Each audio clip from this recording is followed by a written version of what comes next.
আল হিকমা, বিশুদ্ধ দিন প্রচারে নির্ভীক পথ চলা। আসসালামু আলাইকুম ওয়া রাহমাতুল্লাহ। প্রিয় ভাই বোনেরা, দীর্ঘদিন ধরে আমাদের মুসলিম সমাজে একটি কুপ্রথা চলে আসছে। সেই কুপ্রথাটি হলো কুরবানির সময় কুরবানির পশুর সাথে সন্তানের অথবা বয়স্কদের আকিকার ভাগ দেওয়া। আজকে আমরা জানব এটি আসলে কতটুকু শরীয়তসম্মত বা সুন্নাহসম্মত। সুতরাং এই বিষয়ের উপর প্রথমে আমরা বক্তব্য শুনব এদেশের প্রখ্যাত কওমি ঘরানার আলিম ও হেফাজতে ইসলামের শীর্ষ নেতা মাওলানা মামুনুল হকের কাছ থেকে। তো চলুন শুরু করা যাক। যে কোরবানির সঙ্গে আকিকা করা যাবে কিনা। হ্যাঁ, আকিকা এটিও যেহেতু একটি সুন্নতের আমল, এবং আকিকার দ্বারাও উদ্দেশ্য হলো আল্লাহ পাক রব্বুল আলামিনের সন্তুষ্টির জন্য এবং সওয়াবের উদ্দেশ্যে, এবং সন্তানকে আল্লাহ পাক রব্বুল আলামিনের আশ্রয় দেওয়ার উদ্দেশ্যে, আল্লাহর যাবতীয় অনিষ্টতা থেকে আল্লাহ পাক রব্বুল আলামিনের কাছে আশ্রয় প্রার্থনার উদ্দেশ্যে মূলত ইরাকাতুদ্দাম, রক্ত প্রবাহ করার যেই শরঈ বিধান, সেই বিধানের অন্তর্ভুক্তই হলো আকিকার বিধান। সুতরাং কোরবানির যেই পশু দিয়ে কোরবানি করা হচ্ছে, সেই পশুর মধ্যে যদি আকিকা অন্তর্ভুক্ত করতে কেউ চায়, তাহলে সেটিও করতে কোনো সমস্যা নেই, করা যেতে পারে।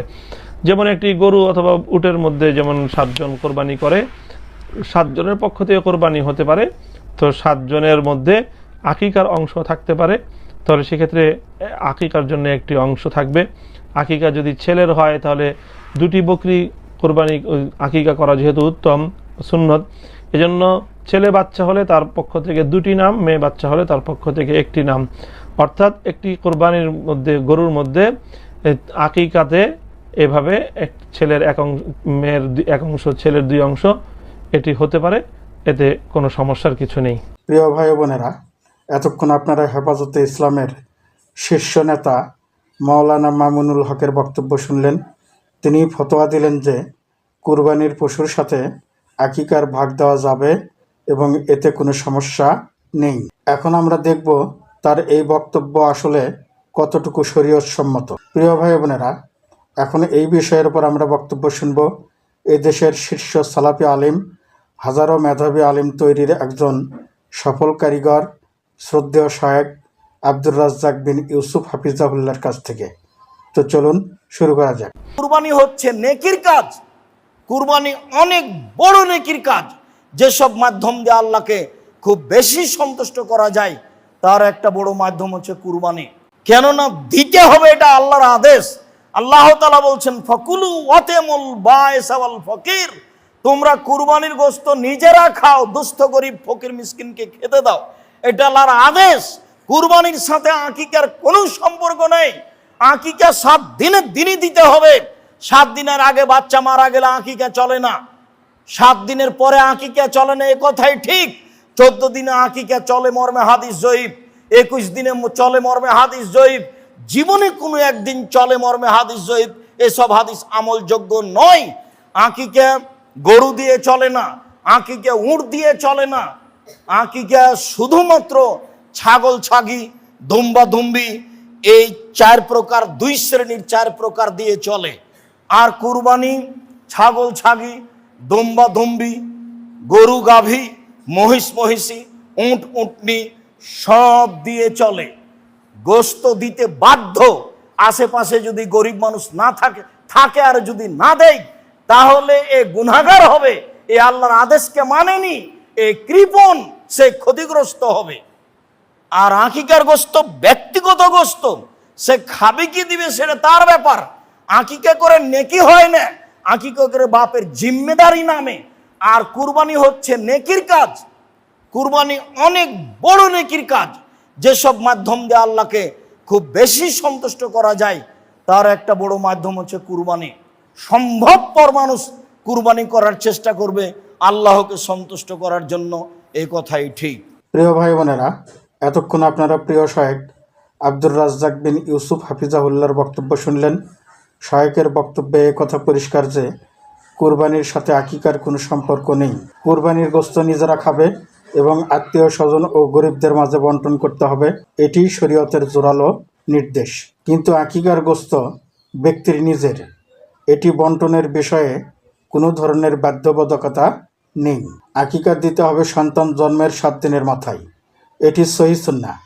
এরপরে আকিকা নেই, এটি সন্তানের পিতার জন্য জিম্মাদারি।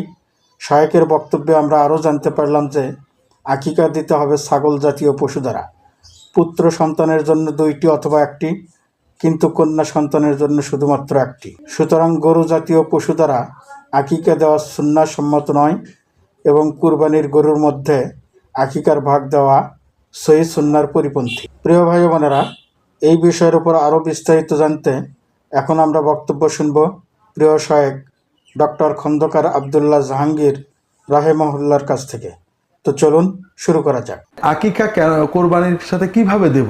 আকিকা দিতে হবে 7 দিনের দিন, জন্মের 7 দিনের দিন কুরবানি হবে, এটা তো অত্যন্ত রেয়ার ব্যাপার। এখানে আমাদের বড় ভুল করি, আকিকার সুন্নতটা পালন করি না। আকিকার 7 দিনের দিন কুরবানি, এই জন্মের 7 দিনের দিন আকিকা দিতে হবে। কারণ কি? জন্মের আনন্দ তো নগদ করতে হবে। আমার সন্তান জন্মেছে, আমি তখন আনন্দ না করে 2 বছর পরে করবো, এটা খুবই দুঃখজনক। এটা সন্তানের হক নষ্ট করা হয়। জন্মের 7 দিনের দিনে আকিকা দিতে রাসূলুল্লাহ সাল্লাল্লাহু আলাইহি ওয়াসাল্লাম এটা আদেশ দিয়েছেন, নিজে পালন করেছেন তার হাসান হুসাইন অন্য নাতিদের জন্য। সাহাবীরা এটা খুব গুরুত্বের সাথে রাখতেন। আয়েশা রাদিয়াল্লাহু তাআলা থেকে একটা কথা আছে, যদি কেউ 7 দিনের দিন না পারে তাহলে 14 বা 21 দিনে, এরপরে নয়। রাসূলুল্লাহ সাল্লাল্লাহু থেকে 7-এর পরে আর নেই। আমরা 7 থেকে ধরে রাখি, আনন্দটা নগদ হোক। আর এই নগদ আনন্দ করলে কুরবানির সাথে ভাগ দেওয়ার কোনো সুযোগই থাকে না। 7 দিন পর, 7 দিনের মধ্যে যদি মোহতারাম কেউ দিতে না পারে, তাহলে এটা কি পরে আর কেউ দিবে না? 14 দিনের দিন অথবা 21 দিনের দিন, এটাও না পারলে পরে দেওয়া বৈধ। এক্ষেত্রে আকিকার সুন্নতটা আদায় হবে, কিন্তু সময়ের সুন্নতটা নষ্ট হয়ে যাবে। এটা হলো প্রথম বিষয়। দ্বিতীয় হলো যে রাসূলুল্লাহ সাল্লাল্লাহু আলাইহি ওয়াসাল্লাম আকিকার জন্য স্পষ্টভাবে 1টা বা 2টো ছাগল দিতে বলেছেন, ছাগল, দুম্বা, ভেড়া এই জাতীয়। তা আমরা সেখানে অংশ নিতে যাব কেন? মোটামুটি এটা একটা জানের বিনিময়ে একটা জান, এবং একটাই দিতে বলেছেন অথবা 2টো দিতে বলেছেন, একটার ভিতরে ভাগ করতে বলেননি। তৃতীয় হলো সাহাবায়ে কেরামগণ এরকম ভাগ করতেন না। এমনকি আয়েশা রাদিয়াল্লাহু তাআলা আনহাকে একজন বলছে, আপনার ভাতিজা হয়েছে, আপনি একটা উট দিয়ে দেন। তিনি বললেন যে আমি উট দেবো কেন? রাসূলুল্লাহ সাল্লাল্লাহু আলাইহি ওয়াসাল্লাম ছাগল দিতে বলেছেন, উট দেবো কেন? সবচেয়ে সর্বশেষ যে বিষয়টা, ফুকাহারা অনেক ফকি এটাকে জায়েজ বলেছেন।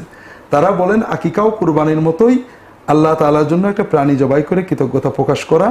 কাজেই এটা কুরবানির সাথে যেহেতু একই রকম, একসাথে হতে পারে। এটা হলো হতে পারে একটা ইজতিহাদি মাসালা।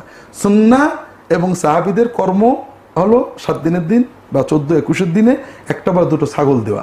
তা আমরা সুন্নতের ভিতরে থাকার চেষ্টা করব, বৈধ বা অবৈধ, জায়েজ না জায়েজের ভিতরকে না যে। আমাদের সমাজে মোহতারাম এই বিষয়টা তাহলে প্রচলিত হয়ে গেল কারণ রাসূলের সুন্নাহ যেটা, সেটার থেকে বরং ওইটাই বেশি প্রচলিত হয়ে গেল। এটা হওয়ার কারণ এই আকিকার ধারণা সুন্নত এটা সমাজে ছিল না। মানুষ ছোটবেলায় দিত না, এখন কোরবানির সময় দিয়ে দিচ্ছেন অনেকে। আর আলেমরা জায়েজ বলতে, জায়েজটা যে সুন্নতের ব্যতিক্রম হতে পারে, অনেক বিষয় ফকিরা জায়েজ বলেছেন। জায়েজ মানেই দিন মনে করে ফেলেছেন অনেকে। যেমন কুরবানির সময় বিসমিল্লাহ অথবা বিসমিল্লাহ আল্লাহু আকবার না বলে আল্লাহ বলা অথবা রহমান বলা, দয়ালু বলা, করুণাময় বলা জায়েজ।